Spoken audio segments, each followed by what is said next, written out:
YouTube family, welcome back to my channel. If this is your first time here, my name's Vicki. Welcome to my kitchen.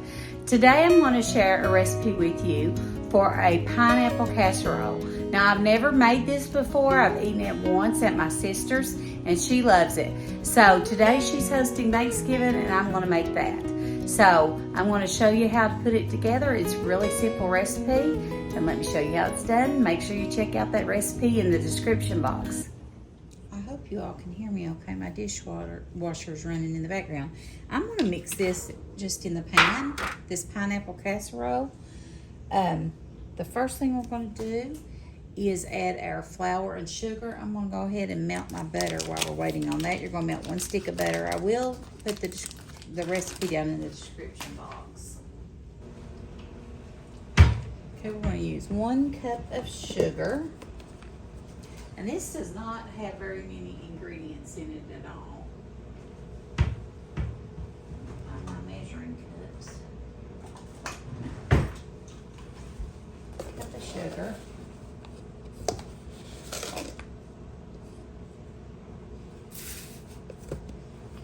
And 6 tablespoons of flour, it says, to mix together.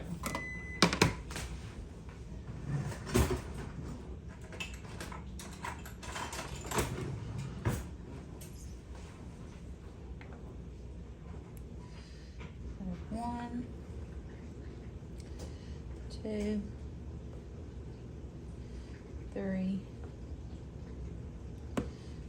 4, 5,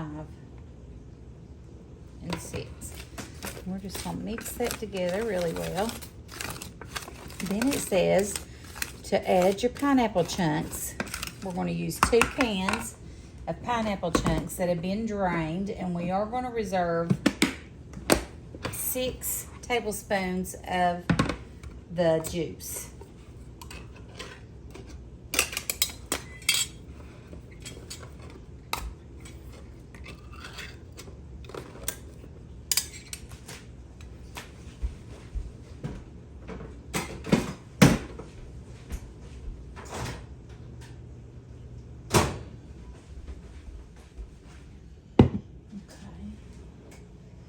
Something to put our pineapple juice in here.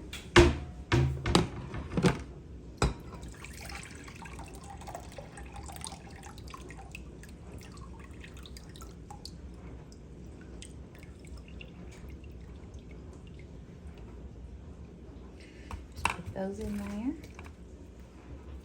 And we're going to do the other one the same way.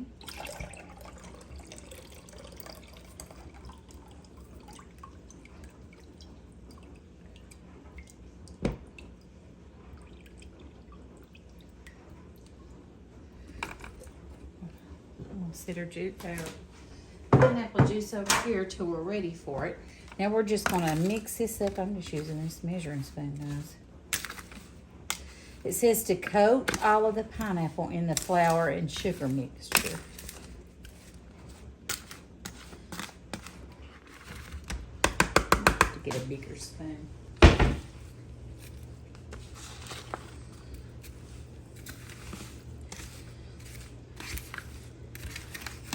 What that flour and sugar do is it's going to thicken it. That's what your thickener is. Okay. Then it says to add 2 cups of sugar. 2 cups of sugar. 2 cups of sharp cheddar cheese, shredded. I got the mild cheddar, but it'll work just fine. I did not realize I needed the sharp. So I'm just dumping that all in there. Now I'm going to just stir it around and get it well incorporated.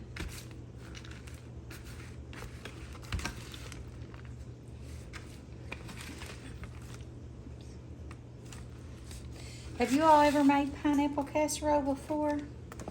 This is my first time making it, but I've eaten it before, and it's really good. Especially with ham, like a savory side or something, or savory meat. I think it's really good with ham. My sister made it last year, and we really enjoyed it. But anyway, that is pretty much it except for our crumb topping. And let me show you how we're going to do that. Okay. Okay, so you're just gonna spread it out. Good. Then we've got our melted butter, and we're gonna add 6 tablespoons of pineapple juice to it. 1, 2, 3, 4, 5, 6. And then we're going to take 1 sleeve of rich crackers and crush them up. This is going to be our topping. And I'm just going to add them right to that butter mixture so that they soften up. Or you can crush them on top and then pour it on top. It's really up to you, however you want to do it. I think I'm going to crush mine in the butter mixture.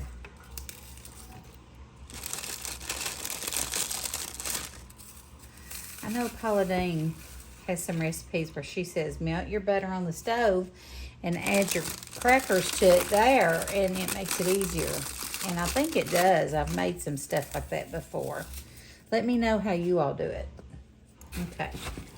So basically, we're just mixing our Ritz crackers in with that butter and pineapple juice.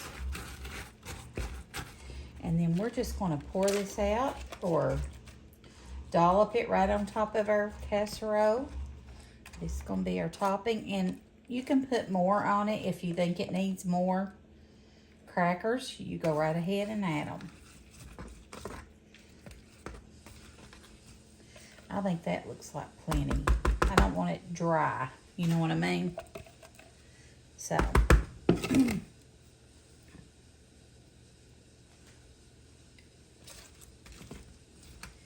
I think that is perfect. So we're going to put this in the oven on 350 for 25 to 30 minutes, and it's done. And that's all you do. I'll show you a picture when it gets done and take this to my sister's. I'll try to do a taste test for you. This pineapple casserole was a surprise. It turned out absolutely delicious, very unexpected. Didn't really know what to expect, but I loved it, and I'll definitely be making it again. I really enjoyed hanging out with you today and spending time with you in my kitchen. I thank you for watching. Please, if you don't mind, give me a thumbs up. It really helps me out when you hit that like button. And if you haven't subscribed to my channel, I invite you to do that as well. I thank you for watching. We'll see you soon. Bye.